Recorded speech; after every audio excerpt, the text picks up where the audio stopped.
Mendengar kata samurai, pikiran kalian mungkin langsung terfokus pada sebuah pedang yang memiliki nilai historis dan menjadi senjata super tajam di dunia. Di masa lampau, samurai lebih dikenal sebagai seorang pejuang legendaris dan memiliki strata kelas paling hebat dan banyak dikenal oleh masyarakat Jepang. Mereka adalah para petarung sejati yang akan menumpas semua kejahatan dengan gagah berani dan mengikuti kode moral yang sangat ketat yang harus dijalankan sepanjang hidup. Kira-kira kalian bisa nggak ya guys mengikuti kode moral yang dilakukan oleh para samurai itu? Pastinya harus bisa dong ya.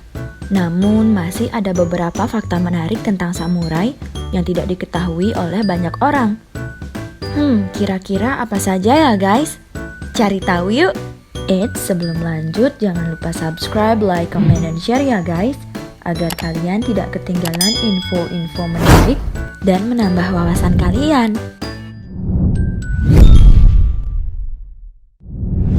1. Samurai wanita atau Onabu Geisha. Siapa bilang wanita tidak bisa jadi samurai? Dengan tugas mereka yang mengutamakan kekuatan fisik serta bela diri, banyak orang mungkin mengira bahwa samurai merupakan pekerjaan yang didominasi oleh kaum pria. Namun anggapan ini sebenarnya salah loh guys, karena hampir separuh samurai sebenarnya adalah wanita. Lalu bagaimana bisa? Hal ini sebenarnya berhubungan dengan kelas sosial atau kasta dari samurai itu sendiri. Samurai berasal dari golongan bushi, yaitu salah satu kasta dalam tatanan sosial masyarakat Jepang pada masa kerajaan.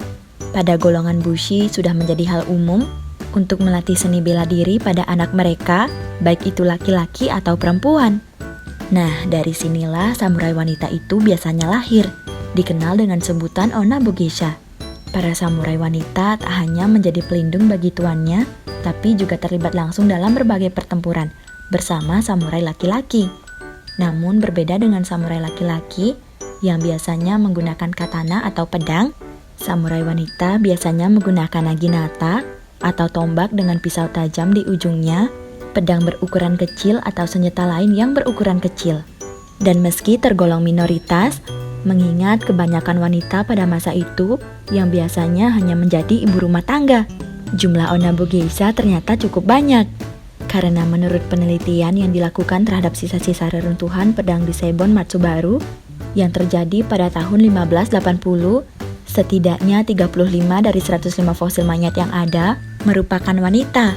Hasil serupa juga muncul tes DNA dari situs perang lainnya. Hal ini membuktikan jika jumlah Onabu Geisha tidaklah sedikit dan merupakan bagian dari sejarah kejayaan para samurai. 2.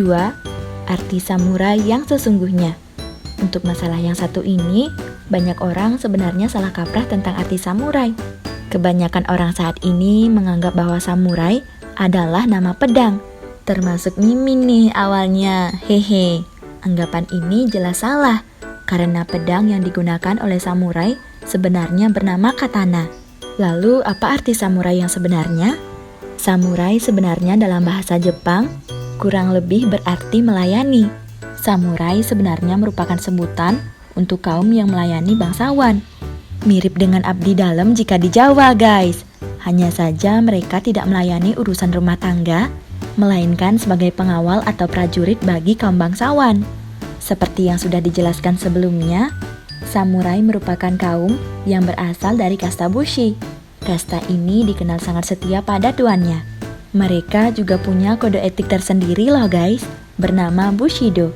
Sebuah aturan yang mewajibkan mereka untuk melakukan bunuh diri atau harakiri saat tertangkap oleh musuh. Selain itu, seorang samurai biasanya juga akan lebih memilih untuk mati ketika tuan mereka kalah saat perang. Bagi mereka, kematian juga lebih terhormat daripada harus menjadi ronin, sebutan untuk samurai yang tak lagi memiliki tuan. 3. Makna di balik helm para samurai.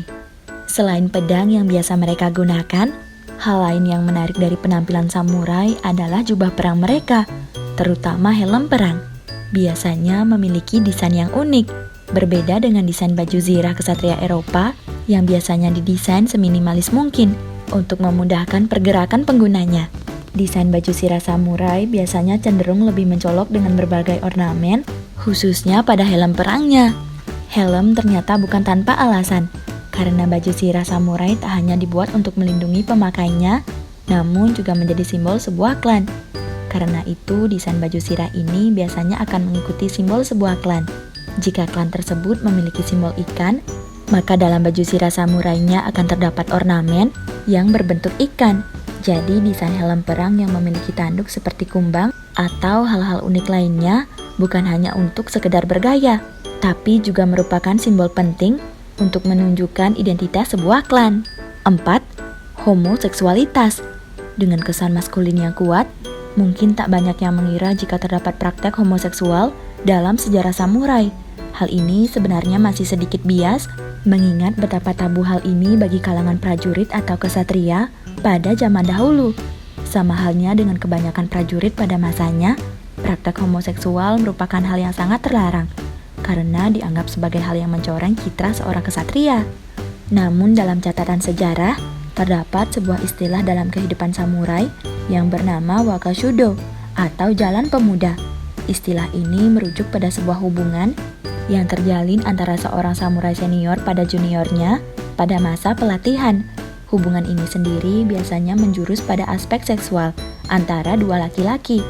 Dalam beberapa kasus lain, wakashudo juga bisa terjadi antara daimyo atau tuan dan samurai yang melayaninya. Hanya saja kebenaran tentang praktek wakashudo ini masih menjadi misteri, mengingat sangat sedikitnya pembahasan tentang homoseksualitas dalam sejarah samurai. 5. Gaya rambut. Kembali lagi soal penampilan, salah satu hal yang cukup mencolok dari penampilan seorang samurai adalah potongan rambut mereka yang cukup unik. Seorang samurai biasanya akan mencukur habis bagian atas rambutnya hingga mereka terlihat seperti orang botak. Potongan rambut ini tentu terlihat aneh, terutama jika kita bandingkan dengan gaya potongan rambut saat ini, guys. Hehe. Namun hal ini ternyata bukan tanpa alasan. Hal ini ternyata mereka lakukan untuk memudahkan mereka saat menggunakan helm perang. Dengan memotong habis rambut bagian atas kepala, mereka akan lebih mudah saat menggunakan helm dan membuat helm lebih pas di kepala mereka. Cukup masuk akal juga ya guys alasan mereka. Hehe. 6. Samurai bule. Nah guys, kalian ada yang pernah nonton film The Last Samurai nggak?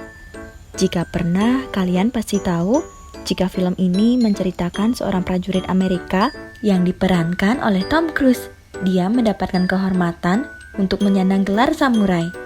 Nah, kisah ini ternyata bukan sekedar fiksi guys, karena dalam sejarahnya memang ada beberapa bule yang berhasil menyandang gelar samurai. Mereka adalah misionaris, William Adams, dan rekannya Jan Justin van Lodenstegen. Ada juga pelaut Yuji Kolas, serta pedagang senjata bernama Edward Snell. Nah guys, keempatnya mendapatkan gelar samurai dalam beberapa periode berbeda.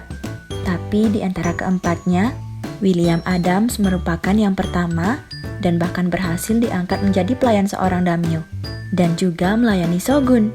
Kisah Adams inilah yang kemudian diangkat dalam film The Last Samurai dan diperankan oleh Tom Cruise guys.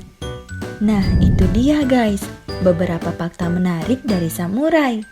Favorit kalian yang mana nih? Sampai di sini dulu ya guys video kita kali ini. Jangan lupa untuk terus tonton video di channel YouTube ini agar menambah wawasan kalian, dan sampai jumpa di video berikutnya. Bye!